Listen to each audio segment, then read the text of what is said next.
Yo, yo, yo, hit that subscribe button. Give me the HBO special, help a brother out. And hit that like button, subscribe button, share button, copy button, love button, heart button, whatever button. Press it. So we're going to be talking about the trade deals that betrayed America. So let's get into it, y'all.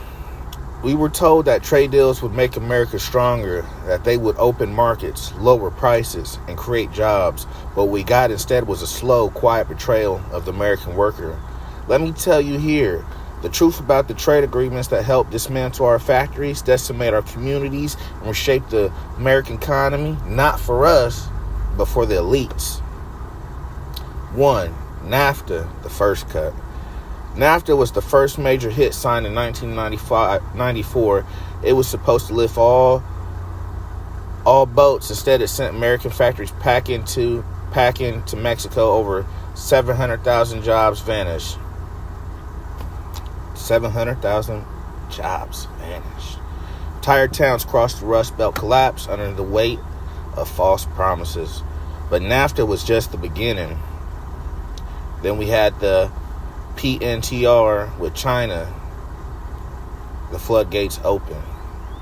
In 2000, Congress gave China permanent, normal trade relations, and the floodgates opened. A year later, China entered the World Trade Organization. And what happened next? American jobs left by the millions. Factories couldn't compete with China's low wages, government subsidies, and currency manipulation. From 2001 to 2018, we've lost over 3.7 million jobs, 3/4 of them manufacturing. China got rich, Wall Street got richer, and Main Street forgotten. And let's go into the WTO. Tied hands, broken promises. The WTO should have leveled the playing field. Instead, it tied Americans' hands. We couldn't fight back against unfair practices. We couldn't protect our own industries. We watched helpless as our steel mills, auto plants, and electronic factories shut down. Then we got Chorus, another bad deal.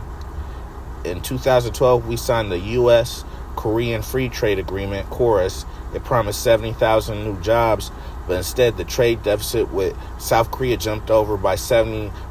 Thousands of more American jobs disappeared, especially in auto and steel.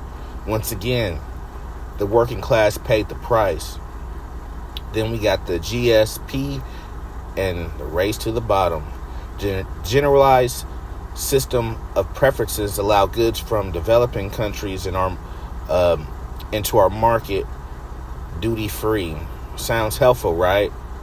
But there were no real labor of environmental standards. That meant American companies were undercut by overseas sweatshops and pollution-heavy factories.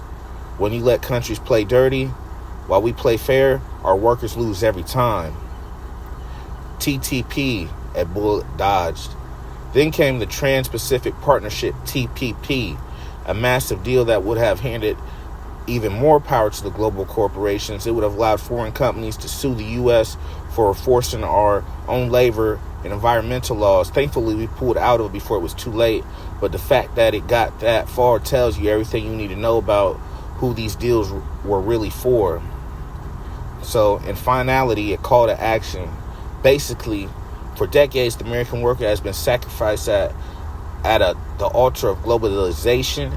They told us trade would lift all boats, but ours were the only ones sinking. Now it's time for a new approach. So here's what we should do. We should renegotiate deals that favor American labor, tax companies that offshore jobs, and reward the ones that build here. Demand fair trade, not fake trade. Rebuild our factories, retain our workforce, and restore pride in America. The trade deals of the past betrayed us. The trade policy of the future must protect us. It's time to put American workers first. Hit that subscribe button.